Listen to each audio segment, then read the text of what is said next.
Jan Plage nous faire le plaisir de venir d'Allemagne. C'est le président de Bioland.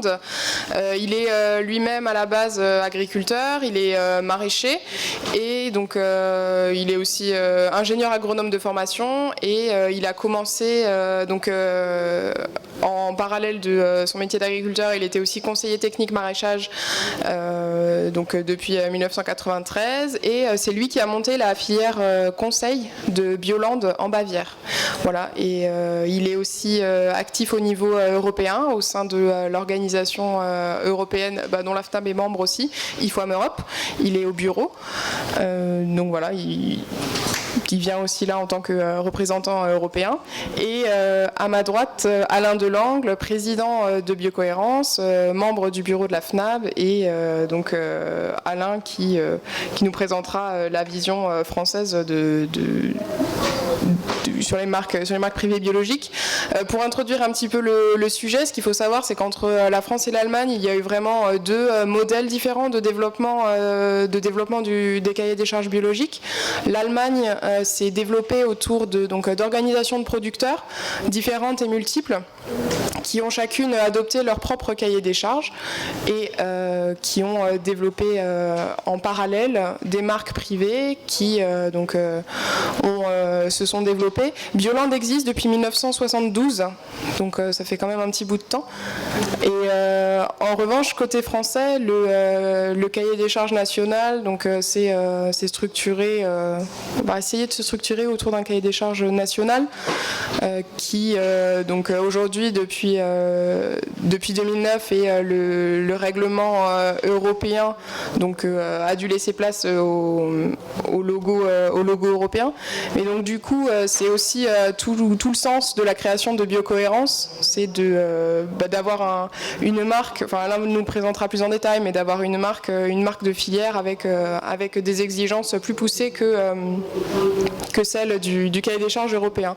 Voilà, donc je vais proposer à Yann de commencer et par nous présenter à la fois la trajectoire historique du développement de Bioland, le développement qui s'est fait, donc à la fois les succès, peut-être les erreurs ou voilà, et ainsi que la stratégie commerciale aussi, stratégie commerciale qui a été mise en œuvre. Voilà, et ensuite Alain prendra la parole. Merci beaucoup pour l'invitation. Je suis très heureux. Mon français, ce n'est pas suffit pour discussion. Ich werde also in Deutsch sprechen und es wird immer direkt übersetzt in kleinen Häppchen. Die Entwicklung von La question de savoir comment s'est développé Bioland, comment s'est développé ce regroupement d'agriculteurs et ce regroupement qui a créé cette marque Bioland, elle est intéressante évidemment parce que vous posez les mêmes questions en France. Comment par exemple établir une marque qui représenterait un cahier des charges plus exigeant que celui qui est européen. Donc on va commencer par vous présenter ça. Pour mieux comprendre le développement de Bioland, on va regarder un petit peu les origines historiques, les racines de Bioland. Tout ce mouvement a quand même commencé en Suisse, en Autriche et en Allemagne sur la base de ce qui a été créé par le docteur Hans Müller dans cette ferme-école que vous voyez d'agriculteurs dans le Emmental, justement, où est fabriqué le fromage du même nom. Et c'était un homme politique suisse qui souhaitait donner une certaine indépendance aux agriculteurs, indépendance par rapport aux engrais synthétiques et aussi une indépendance par rapport aux capitaux industriels. Donc il a essayé de leur apprendre des choses comme ça pour leur donner leur autonomie et c'était dans les années 50-60 que ça a commencé. À l'origine, la question n'était pas du tout de savoir qu'est-ce qu'une agriculture biologique, mais la question qu'on se posait, c'était de savoir comment des entreprises familiales pouvaient vraiment survivre dans un monde quand même marqué par une agriculture industrielle. Et ils ont donc établi des principes pour une agriculture paysanne. Und eben auch Bioland entstanden. Voilà. Genau. Und die zweite Person, Il y a quand même un deuxième personnage à connaître, cofondateur. Il était médecin et scientifique en microbiologie, Dr Rusch, qui travaillait dans le domaine de la fertilité des sols. Donc on voit qu'à l'origine, il y a vraiment un mélange entre deux approches. D'un côté, une approche politique et de l'autre côté, une approche concernant les sols, la fertilité des sols. das sind unsere Wurzeln. Aus dieser Mischung Donc on a commencé par ce mélange entre la question de savoir comment pouvoir exercer une bonne agriculture, comment rester d'autre part autonome, rester libre en tant que paysan. Ça c'était les origines et on s'est très vite posé la question de savoir comment est-ce qu'on peut signaler aux consommateurs que ce sont nos produits qui reposent sur ces principes-là. Donc on a très vite discuté la création d'une marque. C'était les premiers jeunes paysans, les jeunes agriculteurs qui sortaient de cette école justement, qui ont créé cette première marque Biogemüse. En haut à gauche, vous la voyez, selon le docteur, comment il s'appelait, docteur, voilà. Bref. Müller. Müller, voilà, évidemment. Voilà, donc c'était en 1973-74, cette première... non, ça c'était la toute première, et Bioland a été créé justement en 73-74. Ja. Und das letzte, Donc cette marque, évidemment, elle a évolué, elle évolue depuis 40 ans, et grâce aux agriculteurs qui s'engagent pour ça, qui font évoluer les cahiers des charges, les standards qui sont appliqués, mais au départ, il y a vraiment eu cette marque brevetée d'ailleurs pour bien créer un repère. Marke.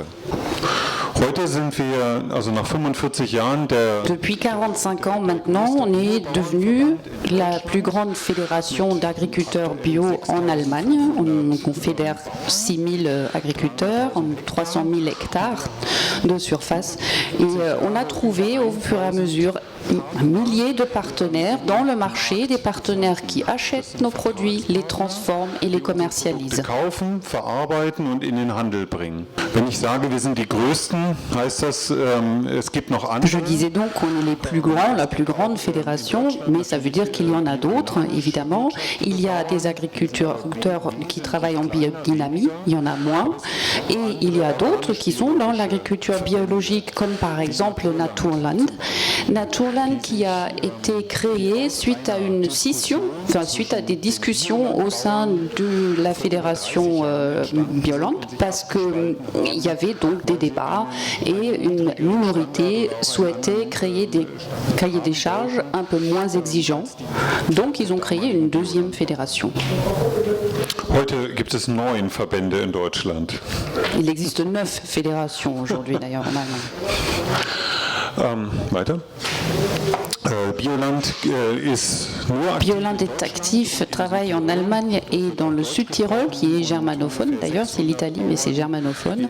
Et donc, il y a là des agriculteurs, enfin des vignerons, par exemple. Et 80% sont membres de Bioland. Donc je parlais des principes de Bioland. Et déjà, la première chose, c'est que notre cahier des charges est plus exigeant que celui de l'Union européenne. Mais c'est toujours facile de dire nous avons des principes et tout ça. Il faut partager des valeurs communes et vraiment pour définir ensemble ce que c'est. Donc il y a 5 ans, nous avons essayé de mettre à jour, si vous voulez, les principes de Bioland dans un grand débat pour déterminer à la fois d'abord où nous en sommes, où nous voulons aller et quelle doit être notre place, notre rapport à la société. On va essayer de illustrer ça avec les images, même si c'est un peu difficile à voir. Là, ça c'est la tendance qu'on constate malheureusement en Allemagne. C'est des monocultures plus en plus importantes, c'est de l'élevage industriel, c'est une centralisation par exemple des nourritures animales, c'est aussi les rapports entre l'agriculture, les villages, les villes plus grandes. Et nous avons essayé de vous montrer justement, d'imaginer un modèle différent qui mise sur une répartition différente, qui n'a pas seulement une importance pour l'agriculture, mais aussi pour les relations entre les villes, les villages, les agriculteurs. Dahinter stecken die 7 Bioland-Prinzipien. Les 7 principes de Bioland ont été définis par les adhérents dans de nombreux débats. Et donc, pour aboutir à ces 7 principes principaux pour l'avenir. Et ensuite, nous avons vraiment essayé de les appliquer à différents domaines pour savoir, par exemple, appliquer ces principes, ça aurait telle conséquence sur la qualité de l'alimentation, sur les sols, sur le travail, sur les emplois, la création d'emplois, sur le fonctionnement des abattoirs, tout plein d'applications bien concrètes. Donc tout cela aboutit à créer un message très clair.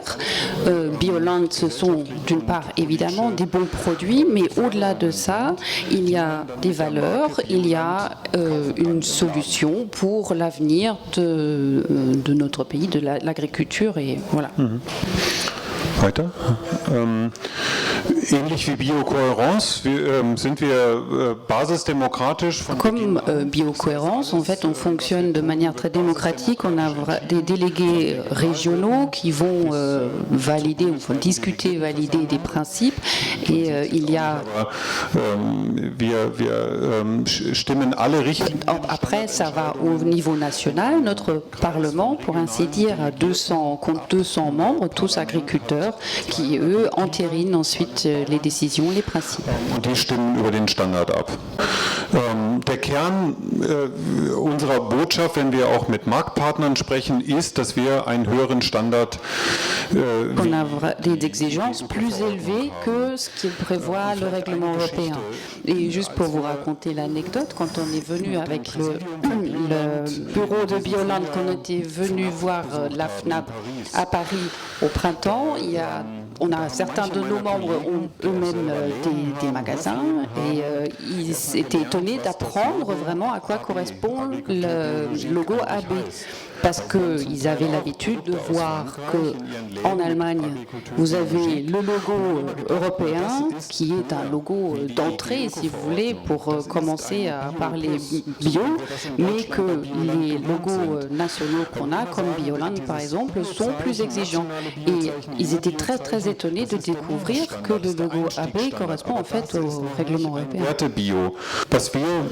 Une chose que nous faisons aujourd'hui et que nous devons continuer et renforcer aussi à l'avenir, c'est vraiment communiquer au sujet de nos standards, parce que nos standards sont exigeants, et nous demandons à nos partenaires dans le commerce d'acquérir la licence Bioland, qui nous permet ensuite de payer des choses comme le marquage de nos produits, tout le marketing autour de nos produits. Et ça, on l'avait vu sur tout ça, les produits qui sont clairement identifiables. Et ensuite, nous sommes aussi très présents dans, par exemple, ce grand salon Biophare qui s'adresse justement au commerce de détail pour leur faire comprendre quels sont les standards, quelles sont les valeurs qui nous soutiennent et comment ils peuvent s'intégrer là-dedans. Ja, zum Schluss, Le résultat de tout ce travail que nous faisons depuis un certain temps, un travail dans beaucoup de sens, c'est très diversifié, mais le résultat, c'est donc que notre marque est la plus connue, la marque bio la plus connue sur le marché allemand, et la plus associée aussi à des principes de durabilité, de qualité alimentaire.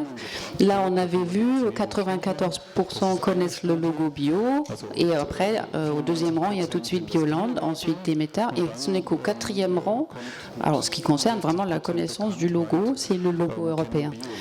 Et voilà, donc c'est vraiment la réalité du marché allemand. C'est une marque, un logo créé par des agriculteurs bio. Mais faire de l'agriculture bio, c'est pas forcément suffisant, mais il faut aller plus loin si on veut être vraiment distingué. Et si on veut aussi faire comprendre qu'on peut faire des choses, mettre en place des principes, changer des choses. Alors là, il faut aller plus loin. C'est ce qu'on essaye de faire et je pense que Biocohérence est sur une très bonne voie aussi pour aller dans ce sens-là. Biocohérence hier auch auf einem guten Weg ist. Ja, merci beaucoup und ich freue mich auf die Diskussion.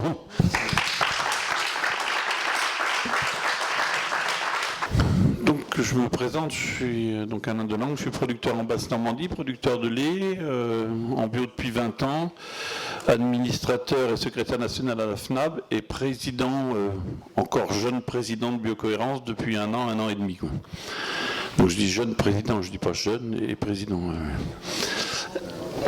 Donc je vais vous faire une présentation un peu plus rapide peut-être que Yann, tout simplement parce que l'histoire de Biocohérence, elle est aussi plus courte. Bioland a plus de 40 ans et Biocohérence en fait n'a que 7 ans. Donc on est dans une autre dimension, mais c'est pas grave la dimension. Ce qui compte, c'est ce vers quoi on va et la direction qu'on prend. Donc la naissance de Biocohérence, donc elle s'est faite en 2009 avec dans les moments où il y a eu les discussions de l'harmonisation du cahier des charges européen. C'est d'ailleurs intéressant que Yann ait parlé du logo AB parce que je pense que ce qui s'est passé avec le logo AB, qui était donc un label qui appartenait à l'État français, avec un cahier des charges plus strict que le cahier des charges européen sur la production animale, le CCREPABEF, a certainement créé la réaction chez les producteurs, puisqu'on voyait, nous, si les Allemands sont encore en train de découvrir que le logo AB, ce n'est pas quelque chose ce n'est pas un label plus exigeant que le cahier des charges européen, c'est bien ce qu'ont compris tous les producteurs français lorsqu'il y a eu l'harmonisation, c'est que on perdait en fait une partie de la valeur du logo AB et que cette harmonisation et ce fondement, ce fondement du logo AB au travers du logo européen allait faire qu'on allait perdre et créer un trouble au niveau des consommateurs. Et je suis presque prêt à parier aujourd'hui que plus de 80% ou 90% des consommateurs pensent que lorsqu'il y a le logo AB, on est sur une production française et on n'est pas sur une production européenne. Donc ça, c'est quelque chose de très particulier et donc qu'il ne faut pas oublier dans l'histoire de Biocohérence et qui fait une différence. Yann a aussi précisé que à l'origine, il y a 40 ans, Bioland est né pour définir une agriculture qui était une agriculture biologique contre un système conventionnel, industriel qui existait. Donc voilà, ça c'est encore une différence qui montre que nous, on n'en était pas là. Enfin, il y a 7 ans, il y avait déjà une plus grande notoriété de l'agriculture biologique et on était bien pour reprendre dans la création de Biocohérence, reprendre l'identification d'une production française et une démarche de progrès à la française. Donc Biocohérence a été créée, initiée par les producteurs de la FNAB. C'est au travers de consultations chez les producteurs du réseau, c'est ensuite au travers de discussions avec des partenaires. Vous avez vu une des différences aussi importantes, c'est que Bioland appartient aux producteurs et après, au travers de licences, les distributeurs ou les transformateurs peuvent utiliser le logo et la marque. Le choix qui a été fait dès l'origine, une fois que le conseil d'administration de la FNAB était parti sur l'idée de créer Biocohérence, l'idée, elle a été tout de suite d'associer l'ensemble des acteurs de la bio sur justement la création de cette distinction à la française. Donc c'est de cette manière-là que s'est fondé Biocohérence, avec quand même une petite particularité qu'il ne faut pas oublier, que je tiens à préciser, c'est que à cette époque-là, il y a eu des acteurs historiques comme Biocoop qui sont venus spontanément autour de la table pour créer Biocohérence, mais on avait aussi des acteurs historiques de la bio qui étaient très réticents parce qu'ils étaient sur une réflexion qui était de dire la bio est en train de se développer, faisons attention, si on crée une différenciation, on va créer la segmentation, et donc il y a eu beaucoup d'acteurs qui, je pense en l'occurrence aux membres du Synabio, mais d'autres même au sein de l'agence bio chez nous, il y avait vraiment cette réticence à créer cette différenciation, et je pense que culturellement ça évoque aussi quelque chose, parce que quand on regarde le tableau du nombre de labels qu'il y a en Allemagne, on voit bien que voilà, on n'a pas peur de la différenciation, on sait que c'est plutôt enrichir une forme de biodiversité de pratiques, et chez nous on a eu cette crainte-là à l'époque. Donc cela dit, malgré ça, la constitution de Biocohérence, elle s'est faite de manière associative avec, autour de la table, des producteurs, des transformateurs, des distributeurs et des consommateurs. C'est-à-dire qu'on était dans une situation intéressante parce qu'on avait réuni, et Biocohérence réunit toujours aujourd'hui l'ensemble des acteurs d'une filière, quoi. Ça, c'est une des particularités. Vous me direz, certains vont me dire, mais il existe des labels en France qui font déjà ça, mais qui sont sur une autre particularité qui est celle que Biocohérence, comme Bioland, on ne peut pas être Biocohérence si on n'est pas certifié agriculture européenne. Il y a aujourd'hui, et ça a été une des raisons, et je pense en particulier à Nature et Progrès, qui avait en fait qui a une histoire en termes de temps qui est plutôt celle de Bioland, quoi. Mais Nature et Progrès est sur une autre définition là-dessus, et on peut être labellisé Nature et Progrès sans être bio officiellement, ce qui fait une réelle différence auquel les personnes qui ont été attachées à la création de Biocohérence se sont dit c'est vraiment quelque chose auquel on ne peut pas passer outre, quoi. Il faut absolument s'inscrire dans une démarche de progrès par rapport au langage européen qui existe à l'échelle européenne, quoi. Donc voilà, alors dans l'organisation pratique, donc quelqu'un qui est labellisé Biocohérence, donc quelqu'un qui a un contrôle par son organisme certificateur, comme tout le monde le sait par rapport à l'agriculture biologique, et le contrôle Biocohérence se fait par une grille supplémentaire qui est contrôlé par l'organisme qui va chez vous, c'est-à-dire il n'y a pas un contrôleur pour Biocohérence, il n'y a pas un organisme certificateur pour Biocohérence, il y a plusieurs, c'est votre organisme qui va le faire. Par contre, nous avons au sein de Biocohérence notre propre comité de marque, c'est-à-dire le contrôleur ne fait que contrôler, envoie son rapport de contrôle ensuite à Biocohérence, et c'est au sein de Biocohérence qu'il y a validation ou pas validation, ou certification ou pas certification Biocohérence. Donc ça c'est quelque chose d'important, parce que détenir, il y a d'autres systèmes de labels où on ne détient pas forcément la certification, et ça c'est bien quelque chose que fait Biocohérence. Donc les enjeux, en fait, moi comme je vous l'ai dit, je suis président depuis un an et demi, sur un label qui aujourd'hui représente, on va pouvoir passer d'autres, un peu plus de 500 adhérents. Et donc, vous avez vu tout à l'heure les chiffres, Bioland c'est 6000 adhérents, donc on n'est évidemment pas sur la même proportion.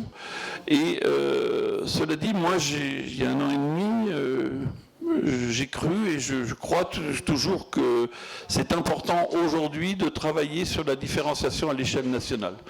Même si on a un handicap, l'handicap de l'historique, l'handicap du logo AB, il est important dans cette période, hier il y avait une conférence sur le changement d'échelle, il est important dans cette période de se réunir et vouloir créer à l'échelle nationale un langage qui va aller depuis le monde de la production jusqu'à celui de la consommation.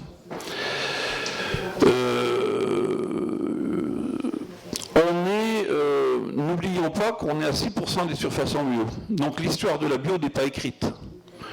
J'entends des fois dire c'est presque trop tard aujourd'hui biocohérence, c'est soit trop tôt ou trop tard, mais en fait ça paraît peut-être désespéré de développer biocohérence.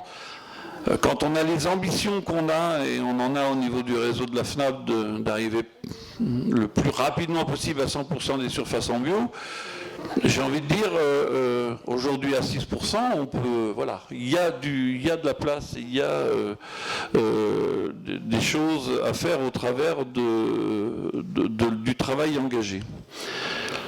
Alors, nous, ce qu'on a engagé au niveau du réseau aussi, c'est justement ce partenariat avec Bioland. Parce que en fait, l'écriture d'un langage commun ou d'un label commun à l'échelle nationale ne veut pas dire qu'on ne regarde pas l'Europe, qu'on ne regarde pas nos collègues d'autres pays, qu'on ne regarde pas comment se fait la certification européenne. La FNAP, elle fait toujours un travail très important pour maintenir des valeurs fortes au sein du cahier des charges européen. Mais on ne peut pas aujourd'hui, nous, Français, dans l'euphorie du développement de la bio aujourd'hui, penser qu'il n'y a plus rien à faire et qu'il n'y a pas d'intérêt à développer une particularité nationale. Moi, je pense qu'il y a des scénarios qui sont en train de se mettre en place et des réflexions qui se mettent en place à l'échelle nationale, à l'échelle européenne, pardon, et ça, c'est un débat qu'il faut avoir, mais je pense qu'on ira de plus en plus vers des règles européennes qui resteront une base de l'agriculture biologique, pas une base, les bases de l'agriculture biologique, mais qu'évidemment, en raison aussi de la demande de relocalisation, en raison aussi d'une demande des consommateurs de toujours un petit peu plus d'exigence, il y a la place pour des labels à l'échelle nationale, voire à l'échelle régionale. Alors juste une toute petite parenthèse par rapport à ça, dans la construction et dans l'outil tel qu'il existe aujourd'hui à Biocohérence, il y a la possibilité, ça fait partie des statuts, il y a la possibilité de décliner Biocohérence à l'échelle régionale. Comme c'est peut-être la première conférence qu'on fait sur la terre et notre métier en Bretagne sur Biocohérence, peut-être qu'on verra le premier Biocohérence régional, donc le premier Biocohérence Bretagne se développer. On compte sur les Bretons, on sait qu'ils n'aiment pas être en deuxième position, donc on pense que c'est eux qui vont sans doute lancer les choses, quoi. Mais pour dire, faire ça, c'est vraiment être dans une démarche où on va à la fois montrer que la bio, elle est dans une démarche constante de progrès, donc ça doit s'identifier. La bio doit aller vers la relocalisation de l'économie, ça doit aussi s'identifier, parce qu'un consommateur qui ne sait pas et qui cherche plutôt du produit breton ou plutôt du produit français que du produit européen, si vous ne le marquez pas à un moment sur un produit, c'est un peu plus compliqué. Donc défendre ça, c'est important. Et puis, moi je crois beaucoup, et je pense c'est intéressant d'engager une conversation, une discussion avec Bioland là-dessus. Moi je crois beaucoup qu'une des forces qu'a Biocohérence aujourd'hui, c'est son organisation avec l'ensemble des acteurs. Et on en discutait un petit peu tout à l'heure avec Yann, et je crois que c'est aussi des démarches que sont en train des réflexions de comment renforcer les liens avec l'ensemble des opérateurs. C'est des démarches qui sont enclenchées, mais il va nous le confirmer Yann, parce qu'on est forcément dans une réflexion aujourd'hui au travers de quelle économie va accompagner la bio. Et forcément, ça nous renvoie sur les relations commerciales. Et les relations commerciales, elles se font entre des producteurs, des transformateurs, des distributeurs et des consommateurs.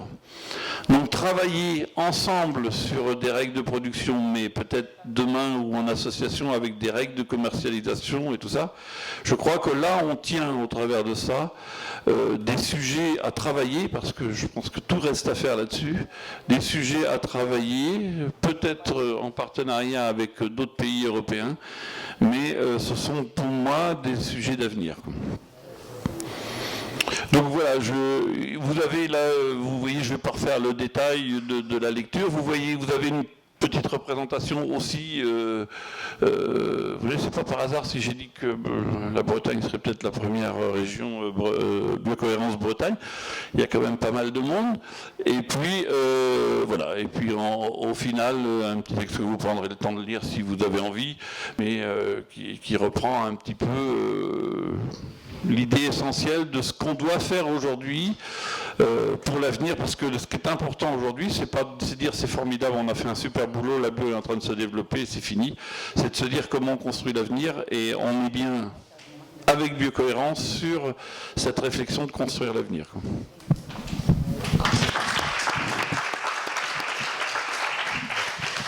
Je remercie encore nos intervenants de nous avoir présenté à la fois les marques qu'ils représentent, mais aussi leur vision pour l'avenir du développement de la filière agricole bio.